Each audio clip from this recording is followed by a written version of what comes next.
Well, good evening, everybody. I want to thank you all for coming. This is our second Model Train Forum dinner and many more to follow in the future, I certainly hope. And I extend a very warm welcome to all of you and thank you for coming. Tonight is a very special night. Last October, after we had a very successful first event, we started thinking ahead for this evening, and the name immediately came to mind of Lee Willis. Lee is certainly well known in our hobby for his creative work, and I contacted Lee and I said, would you consider being our guest speaker? Hard act to follow that. Excuse me. We had Harry Heike as our first guest speaker. Harry, once you stand up, everybody recognizes Harry. Tough act to follow for sure. But Lee very, very graciously agreed to come up this evening and be our guest speaker. So it's certainly a very warm welcome. And let's bid Lee Willis a very warm TCA welcome. Hey.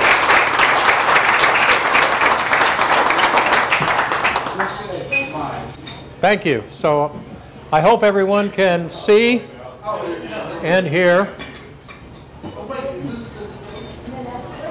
And what I'm going to talk about is my layout, model trains, and me. And I worked on this presentation on and off for about the last 3 weeks. And initially it started out as 50 slides that cover my layout. Oh, that would help. There we go. Okay? Is that it? Now can people hear? No. Turn the red thing, Joe. Yeah, I did. Okay. Okay? Yeah. Oh, yeah. Wow. Watch out. All right. Initially, this presentation was 50 slides about my layout. And then I thought, well, that's too many. I can post that on the forum and they can see it. And then, because I had all these other things I wanted to tell you about, besides just the layout. My philosophy, how I designed it, some of what's good and bad, some of what's gone disastrous. I want you to hear my side of the Simple Green story. Okay, it wasn't really my fault.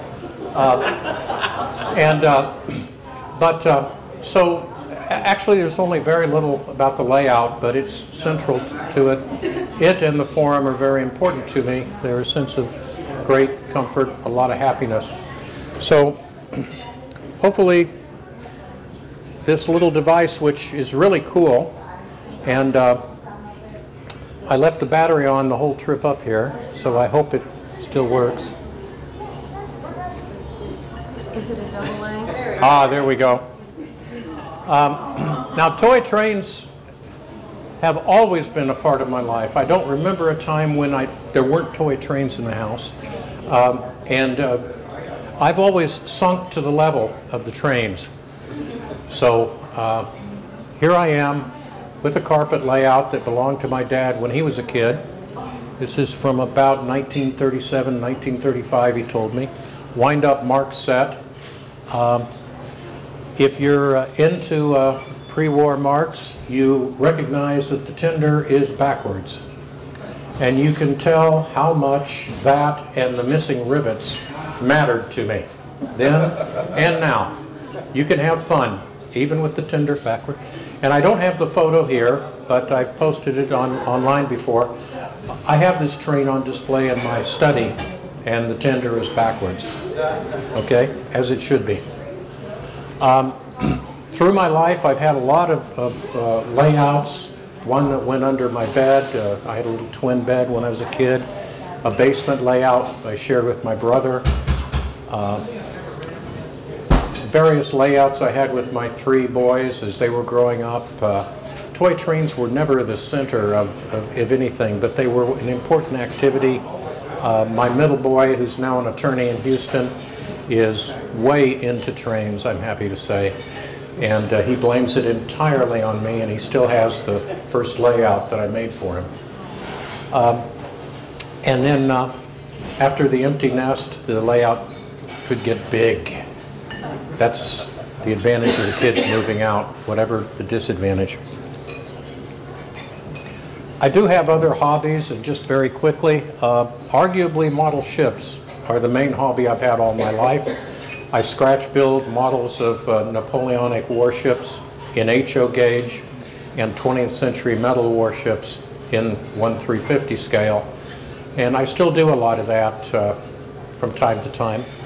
I developed very early, this is entirely my father's fault, who passed his addiction to cars on to me, and I just gave up fighting it. I owned a lot of really cool cars, and but I no longer like to lay on a concrete floor and look up at an oil pan. So I buy new cars and I hire it done. And then I read about 100 books a year. I write a lot, and words and writing are just important to me. I'm an engineer. I don't hide that. I doubt I could if I tried. And on the day that I reported for my first engineering job, my boss told me this quote, slightly different.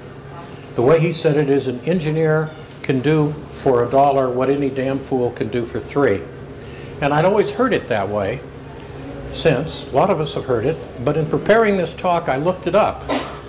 And it's by a guy named Arthur M. Wellington, who's hard to Google if you're interested in him, because he is not the Arthur Wellesley who became the Duke of Wellington, which Google insists is the person you're actually looking for.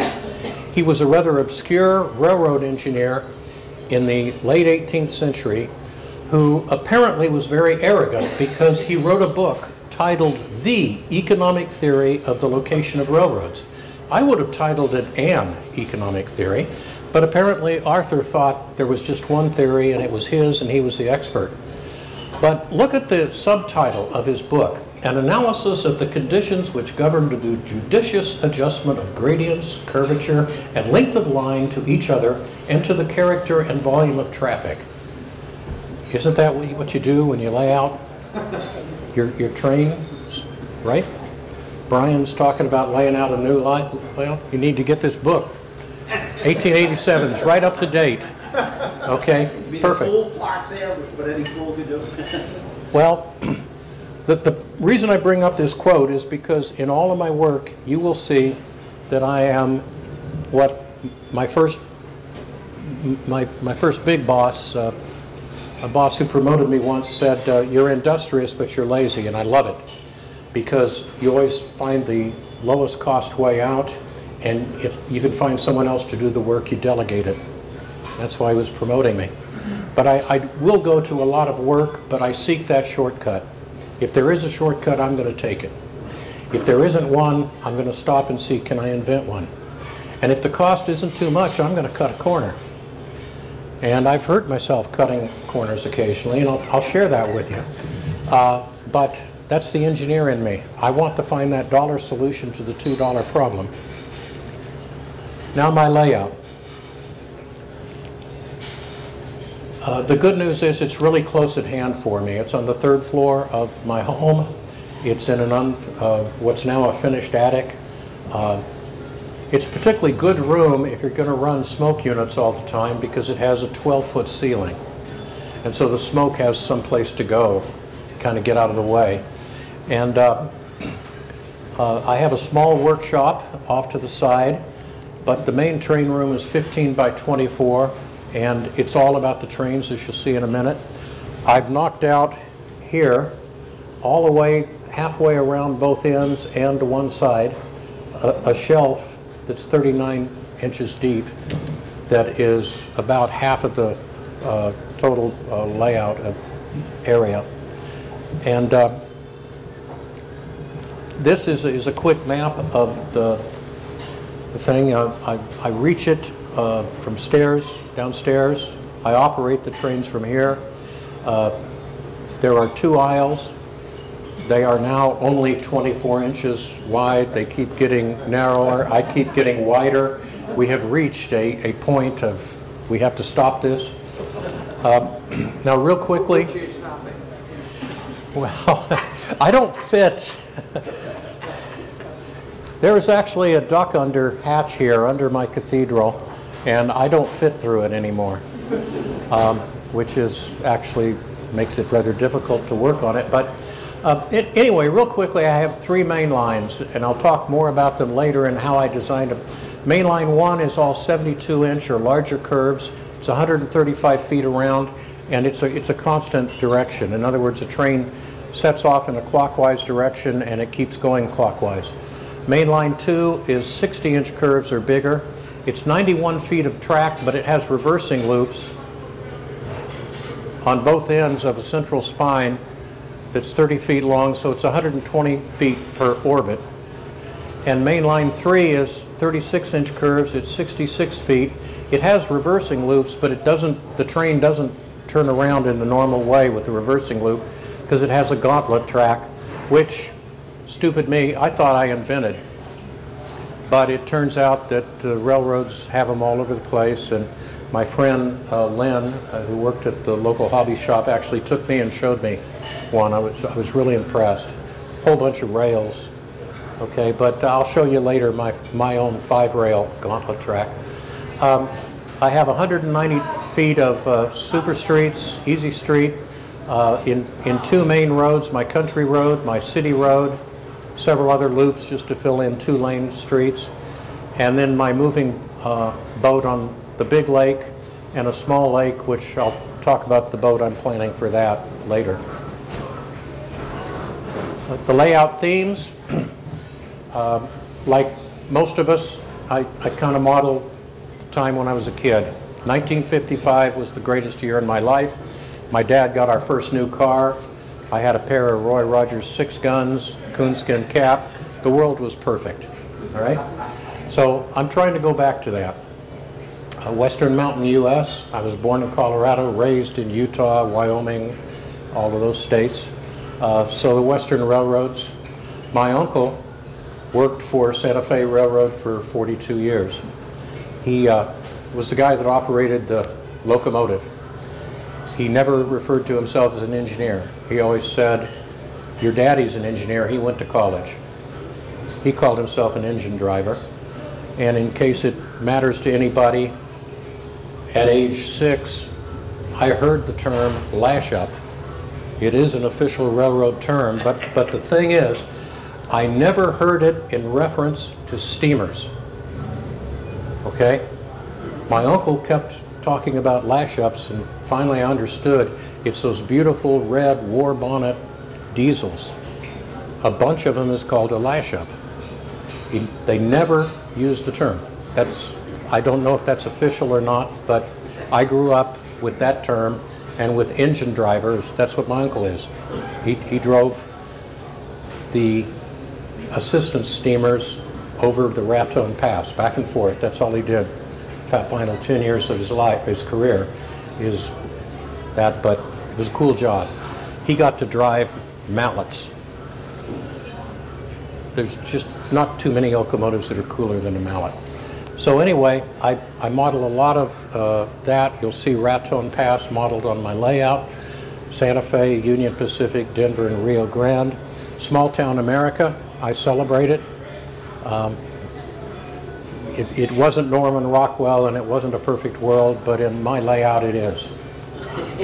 And rails and roads, as you'll see.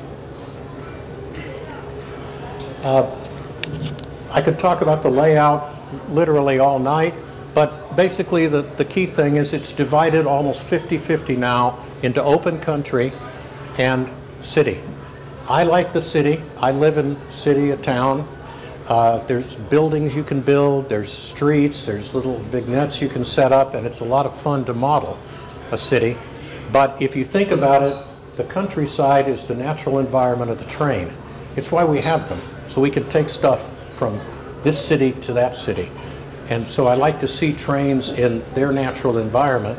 We see them a lot in cities, but that's just because we're in cities.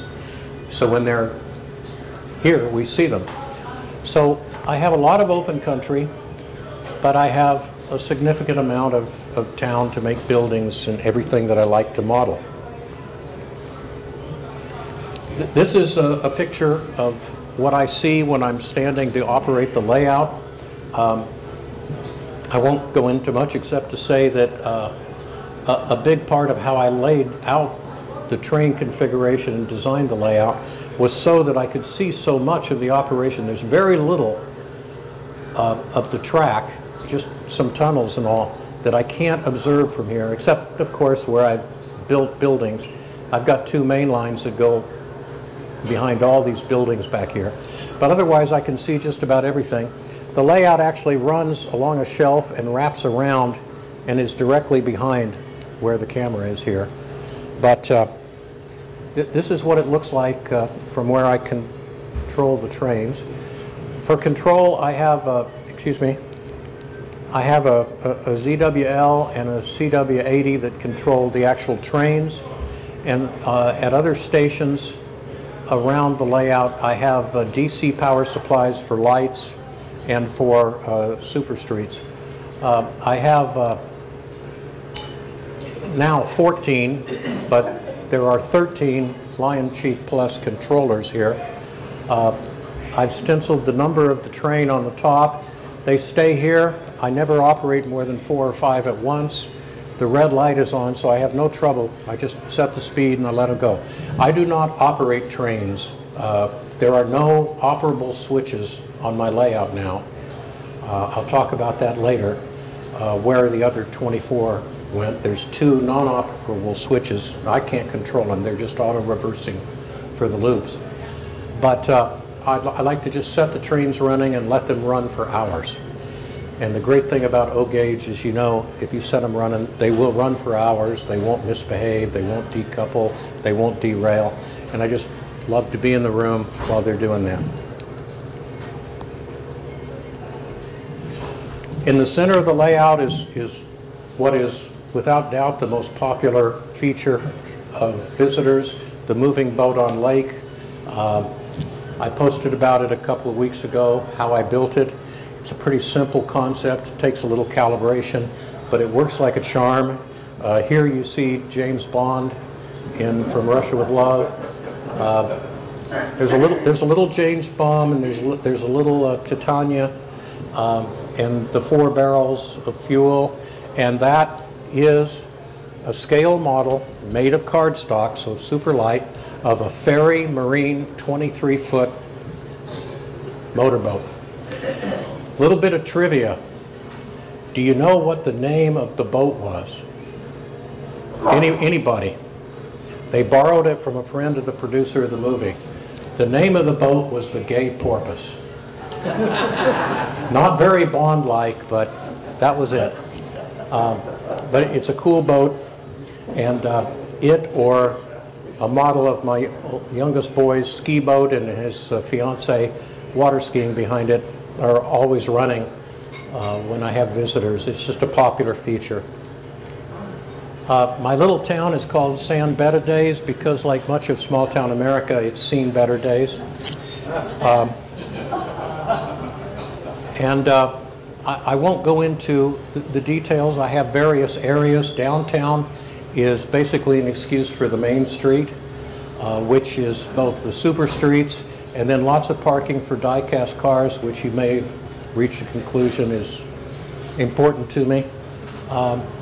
Uptown has a lot of big buildings. The cathedral is both the tallest location on the layout and the biggest building that I built. It's made out of Pegasus wargaming panels. A lot of buildings in Uptown are very heavily bashed Ameritown buildings. Gradually, I'm going to replace most of these with, I think, probably Riverleaf, because the Ameritown panels, I was wrong when I posted that you can fix the warping. The warping comes back eventually. I've got 3 of these buildings that are imploding. They're just imploding, and they're going to fall apart pretty soon. And it honks me off, but that's the way it is. And I'll have fun replacing them. I've got my new train station that I talked about, and then also popular with visitors is the Tacky trailer park. I've had one on the last 5 layouts. Just gobs of vignettes, and I had more fun than you can imagine putting all the trash and the used mattresses and refrigerators and junk around these trailers. In the interest of time, I'll just move on and say you go to the countryside and it's all modeled after southern Colorado. This is where I was born, where I spent summers with my grandparents and my uncles. Running across the whole thing is my country road, which was built to run and display my 18-wheelers. I've got 2 of them that I brought tonight up there. You can see I've got about 18 of them. And tractor trailers, everything from 18-wheelers to a big 24-wheeler. And I just, again, like the trains, I set them running, and they run for hours at a time.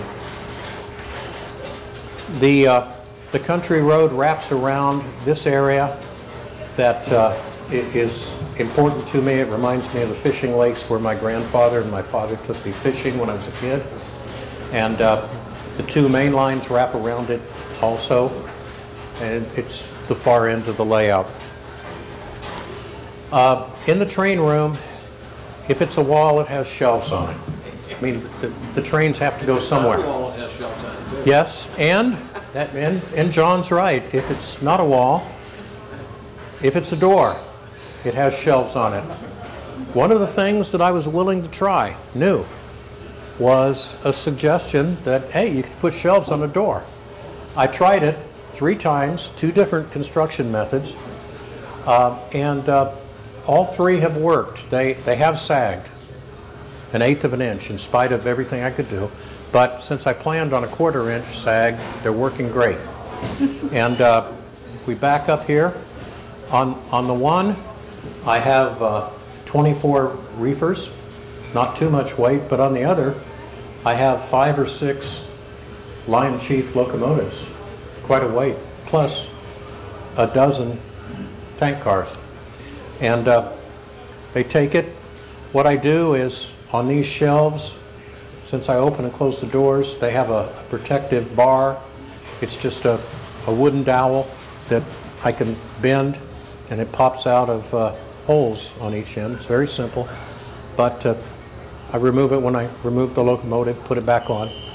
And so the room feels claustrophobic because there are no doors to it when you're in there. It's just like, oh my God, that's the sealed library. But it gets me extra shelf space. Moving on, my collection of locomotives is important to me, and I didn't buy these as shelf queens, but they just are. I have 100 locomotives. I can run 4, maybe 5 at once. All right? You can do the math. Most of my locomotives spend most of their time on the shelf. I try to run every locomotive, have it on the layout, and run it at least once a year. What I really like are really big locomotives.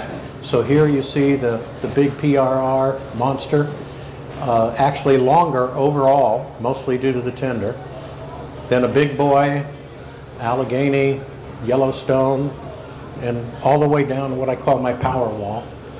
But mostly what I like to run is like what here, this is an MTH 10-wheeler. Smaller locomotives look and run better on my layout.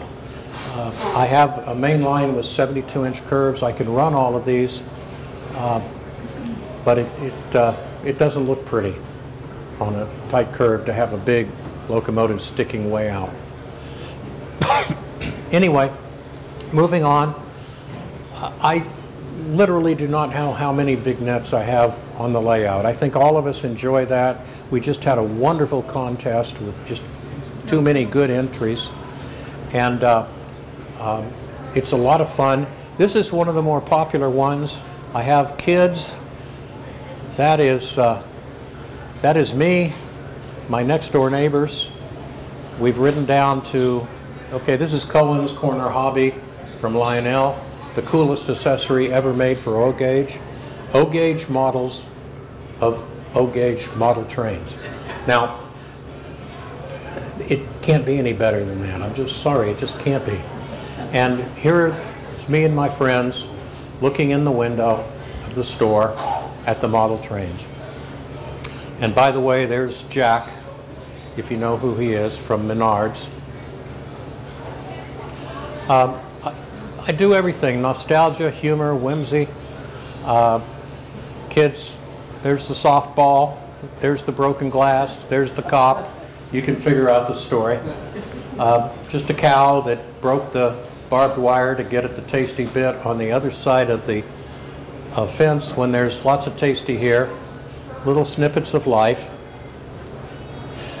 And then there's this. This took over my life for a couple of years. It started out as just, there was this babe in this set of figures that MTH makes. The Beach Set 2. She was a babe. She was in a bikini. And so I used tissue and I put a red dress on her and I cut a purse off of another figure and put it in her hand. And I put her walking down the street, distracting all the guys. And I mean, this guy's about to do serious harm to himself. And I thought it was neat. And somebody asked me, well, who is she? I don't know. Oh, come on, she has to have a name. And I just blurted out Veranda Turbin. It always sounded like the name of an exotic woman movie actress to me. And one thing led to another, and now there's a book, and she's all over the layout. The whole story of her life is played out here. Here she is, right after she's had her first baby, taking it for a walk downtown, the way you take your baby for a walk when you're married to the richest man in the world. The chauffeur's holding the diaper bags. There's the nurse with the warm bottle, her maid with the umbrella over her. Her movie, her first Oscar that she won for the greatest movie ever made, Queen of the Incas. And here she is during the 10 years she took off from Hollywood to raise her kids when they were young, and then later in life when she ran a huge philanthropic organization. And she's all over the layout. But the big vignettes, there are 62 detectives. There's no crime on my layout. Okay? 62 detectives. And they either have a car or a building or something that makes it clear who and what they are. There's Columbo. Took me a long time to get imposed, that famous, well, sir, there's just one question I have.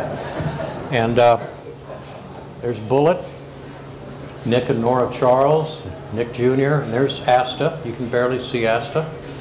Simon Templar, the Saint. And this all started with one vignette, too. I was a big fan of Inspector Morse, the BBC detective series. And I got the red Jaguar, and I made an Inspector Morse and Sergeant Robbie Lewis. And then I thought, well, I like Lord Linley, the Elizabeth George mysteries. So I got his Jensen, and there's Lord Linley and his long-suffering Sergeant Barbara Havers. And I like George Gently, so there's George Gently and his Rover P4 and his idiot Sergeant Bacchus, and Inspector Frost, and not shown Inspector Foyle and Adam Dalgleish, and all the British, and Joe Friday, and Magnum PI. They're all on my layout. And this is my favorite vignette. I'm going to point it out because you have to. People don't get it. This is Inspector Morse and his Jaguar 3.4 liter S from 1987 with Sergeant Robbie Lewis meeting Inspector Robbie Lewis from this season with his silver Beamer, while his Sergeant Kavanaugh takes a photograph of this remarkable meeting, which happens only on my layout. Moving on, if they don't have a car, do they have a building? Here's Nero Wolfe's Townhouse. There's Sherlock Holmes. I built a model of the version of his home that is in the Jeremy Brett show. And if you're wondering, as I did, you have to watch a lot of shows, but eventually you catch it. What is written in that window? It is Commissioner for Oaths, Notary Public. Okay.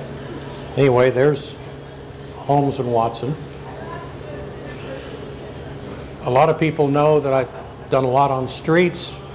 I have one of every model of Easy Street and Super Streets ever made, stock, in my collection, but I run only die-cast conversions, trucks, buses, various cars. Put a lot of work into it, written 2 books about it to share what I know.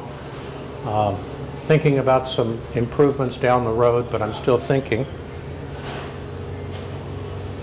And I'm just hopelessly addicted to this, and I said a couple of months ago that I'm really going to fight getting so many new cars, but I'm not anymore. I actually end up getting about 2 a week, and I don't know where they'll go, but I'll worry about that when I run out of shelf space. I enjoy doing these automotive threads that I do every Friday, and I get into a topic too much. Oh, I want to write about MGs. I don't have enough MGs. I'll go out and I'll order one of every MG model ever made. Boy, I didn't know how many MGs had been made. Yeah, yeah. Long before they were over here, they were over there. But anyway, and then of course there's the trains. As I said, I have 100 locomotives. I prefer scale, but I prefer, excuse me, these small steamers best. They look best on my layout. I really like Lion Chief. I posted that I've had real problems. Right after I took this picture, that unit died. And just to clarify, for a couple of people have asked, it is not a normal mechanical problem. The first 2 times it happened on GP7s, I removed the motor, the wheels still would not turn, and I could not find out why. That's why I was upset, more that I couldn't fix it than it can't be fixed. I don't know what the flaw is, but when it happened to that, I was heartbroken. I still have 5 other powered units, so I'm going to get by, but I'm worried. And I'm going to stop buying Lionel 2-motor diesels until I know the problem's solved. I've got these 2 1-motor diesels that have a lot of time on them now, and they run great. And I've got a bunch of steamers that don't give any trouble at all. So I think it's a good system. I just think there's something wrong with all of the Lion Chief 2-motor diesels use the same trucks. They may put them on a different diesel, but they're the exact mechanic trucks. And I just think they have a flaw in one of the trucks. But anyway, moving on. History and construction. My layout was actually in-gauge for the first 3 years. I got back into trains when the kids moved out. I could have a big layout. And I had a lot of in-gauge from when I did. And so I did that. And nothing really remarkable about it. I never finished the layout. As you can see, a lot of these buildings are incomplete. I did have the Faller car system.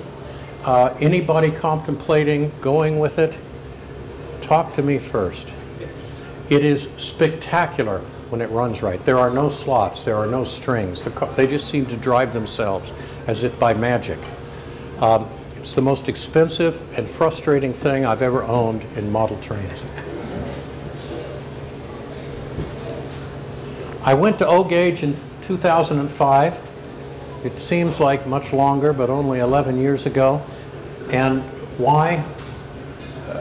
I always had problems keeping in-gauge trains running for a long time without, I mean, you're running 7 trains at once because I had 7 main lines. So, I mean, they run well, but this means about every 10 minutes there's a spontaneous decoupling or something derails or something. And I just could not get it to do better than that. And I didn't want to be fussing with it that much. So I was thinking about it, and then I was at my local hobby shop when I heard a Lionel TMCC diesel fire up. And the fact that it actually had a starting cycle, that you heard the diesel coughing as it came to life, just, I literally went home with that. locomotive, and a whole bunch of fast track and a whole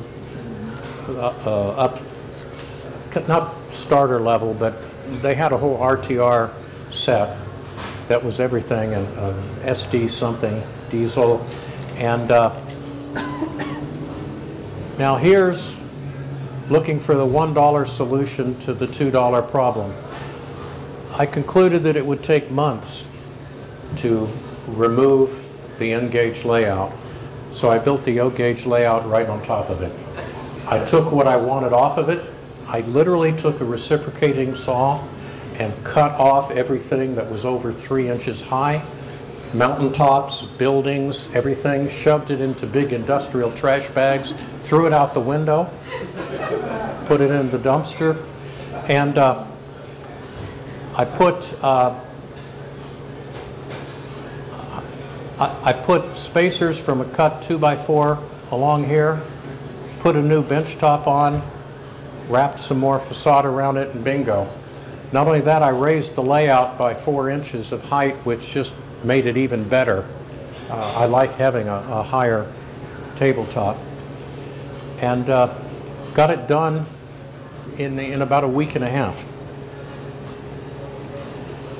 And then I spent a year planning the layout, and people ask me, well, what track planning software? And they look at me really weird, not that they wouldn't anyway, but I used rope. I used other things. I mean, I had the bench work upstairs. I could go up and I could set up fast track, and I would go buy more, and I would set it up, and I would play with it and put blocks under it for inclines and all, and test it. But I would play for hours with rope. And I found it very easy to plan my layout with rope, and I'm not recommending it, but it's very tactile, and it gave me a very good sense of the third dimension. You'll see in a minute how important the third dimension was to me.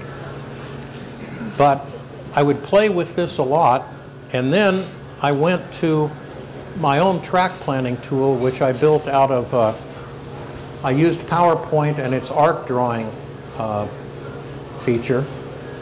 And here, this isn't from when I planned it. The rope wasn't either. I don't have any photos of that. But I got some rope and positioned it like my layout is now for this photo. And then I had some old files that I took out. And this is my current main line, all the curves. And I had a spreadsheet tool that kept track of the inclines, and you'll see why that's important in a minute. I had 3 goals. The most important use was great use of the third dimension. This layout I knew was going to be the last one I ever had. So I wanted to be really everything I've ever wanted. And I never felt I used the third dimension well. It's there, it's free. But we all think in a map, a two-dimensional sense. And yes, we talk about, oh, I use the third dimension. I got a rail that goes up over this. I wanted much more. This had 4 main lines initially. It's only got 3 now. One of them has been converted to super streets. But it had 4 main lines, and they all went under and over each other and through and around and alongside and under again. It was a bundle of snakes. There is not a level piece of track on my layout. Every curve, every straight is doing its job of climbing or going down to either go under or go over the next thing it's supposed to go under or go over. And I did a lot of work to equivalence. For instance, how much does a train slow down on a 36-inch versus 48-inch versus 60 versus 72-inch curve versus a 1% incline and 2%? And I came up with a set of tables that, for instance, a 48-inch 1% climb is equal to a 2.5% climb up a straight track. And so I built these main lines so they're equal challenge to the locomotive. In other words, when it gets to the curve, the incline drops because it's going to slow anyway going around a curve. So this is one thing that took me forever. That's why I planned for a year. And I got everything I wanted there. I've got, you can see here, I've got a long period where both of these loops are mainline 1. It loops around itself. But I've got that. I've got tunnels where they go under one another and over, and where mainline 2 is well above mainline 1, and then it's below it in other places. The second thing I wanted was display places for trains, and I don't mean to set them up on a shelf to display, but where they look good. I think I created several places that are spectacular. I love this big horseshoe that I have that trains can run around the lake, and I have a long straightaway where I can see a long passenger train as it's moving. And then the final thing is this, asynchronous orbits. And here, I'll just take a second. I know I'm taking quite a long time, but I hope you find this interesting. My mainline loop is 135 feet around, and it's just, as I said, the train just keeps going clockwise. Mainline 2 is 120 feet around. It's 91 feet, but it's a reversing loop with 30-foot spine in the middle, so it's 120 feet. So if I start 2 trains out at 40 miles an hour, one of them gets around before the other, all right? One's on mainline, this one's on mainline 1, this one's on mainline 2. It's going to get around 15 feet earlier after one orbit of the loop, right? So if I start these 3 trains on these 3 loops out, they will pass at different locations on the layout in different directions. Remember, one of the loops is a reversing loop. The train comes back in the other direction. And they pass at different places in different directions for, actually, it takes 6 hours for them to get back to this location, like lined up like that. It only takes about 18 minutes for these 2 guys to meet again, but this one's going the other way. They meet right here, but this one's turned around. You got to wait 36 minutes for them to be here, but this guy's way far away by then. So I worked that into all of this too. My layout evolved over time. I won't go into the details beyond saying that gradually I gave up a little bit of track. I gave up all of my train yards and my switches, and what I basically got was open country. I went from very little to a lot, and I went to a lot of streets, and that's what I've wanted. Initially, I had fast track. It was very, very noisy. I spent 2 years quieting it down. I'm not going to go into all the details. What I learned on the OGR forum helped a little, but not a lot. What I learned on Yahoo helped a lot, but not enough. I did a lot of research. You can make fast track really quiet, but it's probably not worth it. But I did it anyway, and I was real happy. I had a quiet train room. I could talk to friends. And then the disaster happened. I heard about this wonderful cleaner. Folks, Simple Green is the most miraculous cleaner you're ever going to find. One wipe and the dirtiest track is clean. And eventually, if you use it enough, it's even clean if it's stainless steel cladding. It takes over 8 to 10 weeks. Used once a week, Simple Green will take stainless steel right off a fast track, and the track will rust, and it was ruined. And then I did one of my $1 solutions to a $2 problem that shocked a lot of people, but I was totally vindicated. I think it was just inspired, and it worked like a champ. In order to make the fast track quiet, I had to glue it down with a type of foam glue. There's a whole, I just don't have time to go there, but that's a lot of secret to quieting it down. It was glued to the bench top, and it was not going anywhere unless I tore up the whole layout. It was going to take me 8 months to remove it. So I didn't. I put down Atlas right on top of it. People say they have trouble with Atlas Flex Track. I had no trouble at all. I bought a few pieces of rigid track as anchor points, and I replaced 300 feet of fast track with Atlas right on top of it. 2 layers of 1/16 inch rubber, then the Atlas, screw it down with every screw hole. Took 30 hours to do 300 feet, soldering every joint, putting feeder wires in. It did leave me with a bad problem, which was fun. I had a track that was now 1/2 inch sticking up, all right? So I went back and I raised the terrain. It's just paper and spackling the way I do it. And so it allowed me to make the terrain less flat than ever. And if you think about it, the world isn't flat. So my layout looks much more realistic because it isn't flat. I could add more terrain variation, ditches and everything. But this worked great. And the Atlas is much quieter than I could even get fast track to be. It conducts electricity better. I'm just much more happy with it.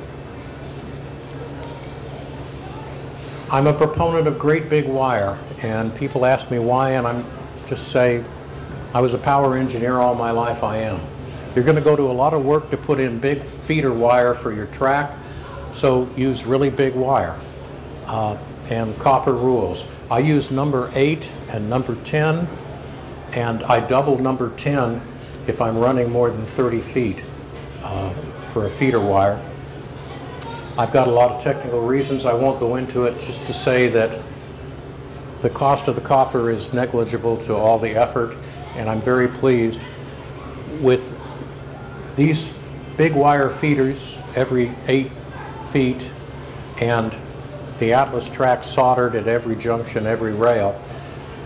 When I run a 10 amp load around my layout, I get no measurable voltage drop. It doesn't get any better than that. It really can't. And that's what I wanted. Also, it means if you have a short circuit, you have a big short circuit and your breakers clear it right away, which is the safest thing to have happen. I run conventional. I won't go over all the reasons why. I've stated them before. I put this slide in basically to remind everybody who wants to tell me how great Legacy and DCS is. I know, I really do. It's just it's too much like work. It's what I do for a living at work. I want to leave it at work. And I had Legacy for a while. It was a great system, but I went back to the only control system that runs every O-gauge toy train ever made, at least 3 rail. And I'm into Lion Chief Plus. I can run them conventionally. I can run them with conventional locomotives on the same rail. That's what some people don't know. Now, in closing, a few personal observations. Remember, for all these things I create, that sometimes what I try fails. My greatest failure was the simple green and the fast track. But this is perhaps the one that was most disappointing. I set out about 1.5 years ago to make a model of Baldwin's proposed pentuplex, a 8888882 locomotive that was going to be the only thing you needed to pull a big train over Raton Pass. Santa Fe was interested. Baldwin even proposed one that had sets of 10-wheel drivers instead of 8. But I decided to build 8. I got a chassis working. I bought 5 080 starter set locos, made a chassis. It had 2 soundboards. It ran, it was great. It was only then that the learning experience kicked in. Remember, failure's a learning experience. I learned a lot. There is a tremendous amount to designing a toy locomotive and the distribution of weight. And if you have an articulated loco, the only way you're going to get it to work is if the chassis outweighs everything else by a tremendous amount. So it can say to the body, you don't understand. You can wiggle and shake and twist all you want, but we're going where I say we're going because I outweigh you 5 to 1. And I had a lightweight plastic chassis because I bought starter level locomotives.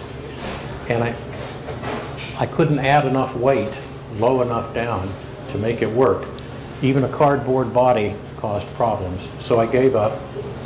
I want to revisit this sometime, but I just can't go the cost of $3,000 for heavy metal locomotives, legacy 080s, or maybe Lion Chief down the road. I might try again.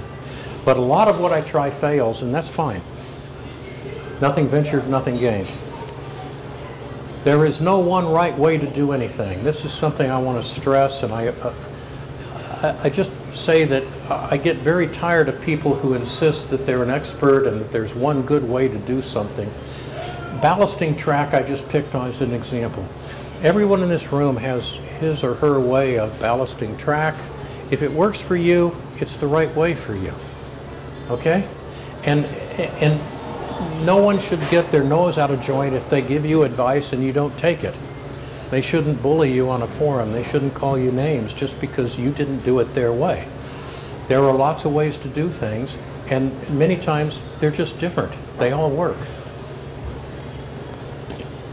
And you see this in all my postings. If no one's ever done it that way, it might be fun to try. There might be another way that would be even more fun. Let's try.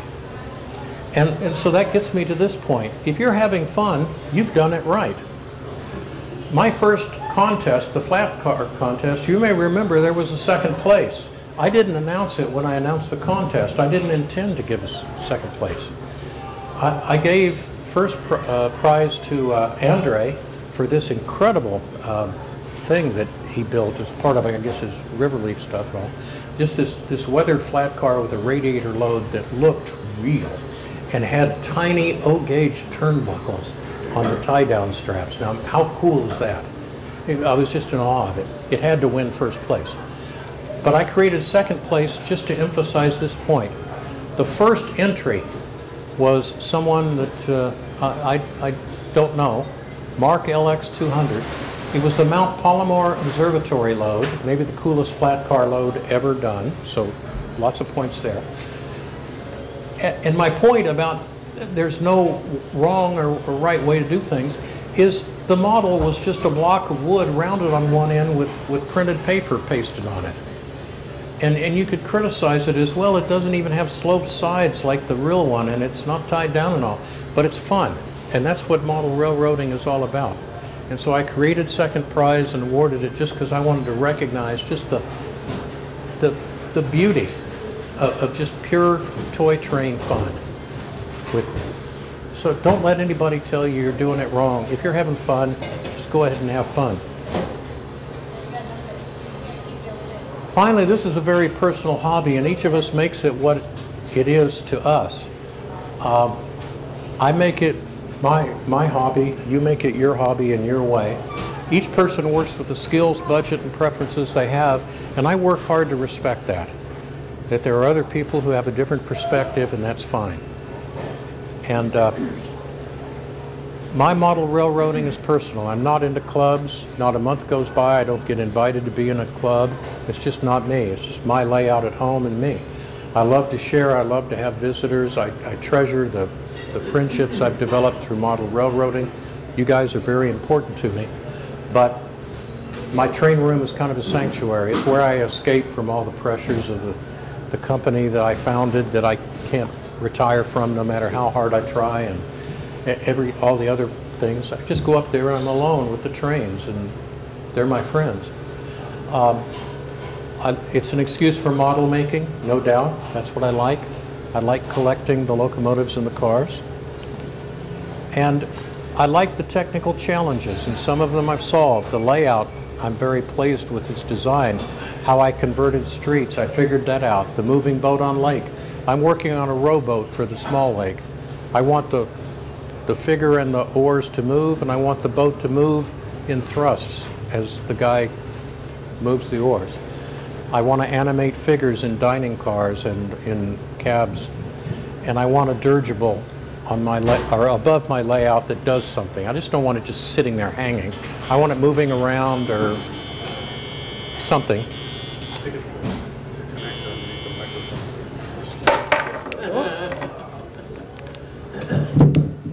Is it on? Oh, yeah. Okay. And most of all, I love the forum. This is just a great forum. And I asked myself in a concluding slide, why is this such a great forum? And it's because of the people that set the atmosphere. And in some other forums, it can be a handful of owners, and they pay attention to this or that business model. I left the OGR forum because I didn't like it. That's fine. I have no rancor towards the people. It's like eating at a restaurant. You don't like the food, you don't like the service, the waiters are surly, you don't come back. I love MTF. And the reason is that it's no concern for sponsors, for the opinions of the owners. As far as I know, the people that own the forum aren't on it. And there's no beholding to any model train advertisers, because all the advertisers I see are automobiles and clothing. And so the people that make this forum what it is are here. These people. It's us. It's the people in the room. It's you guys.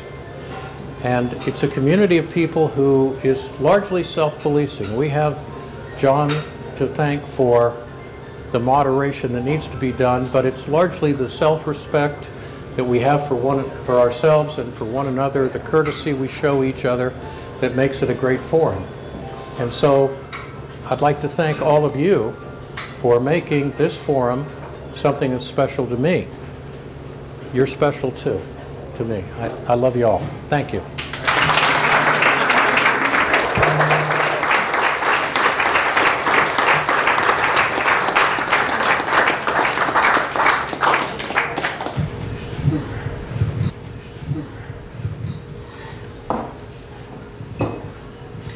Well, I want to thank very much Lee and his effort, and I'm sure we all enjoyed his presentation. And Elizabeth and I try to do something special, and we all know that Lee has a love of vehicles. So we'd like to give them this gift as a gift from us, as a thank you for coming this evening, and I hope he enjoys it.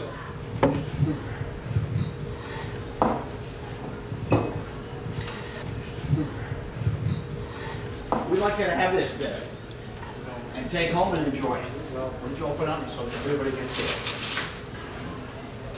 It depicts his love of vehicles.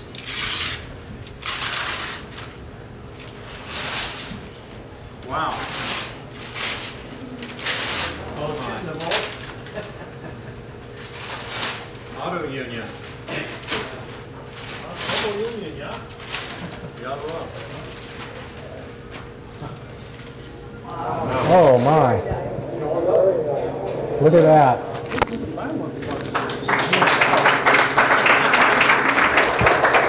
Thank you. Thank you.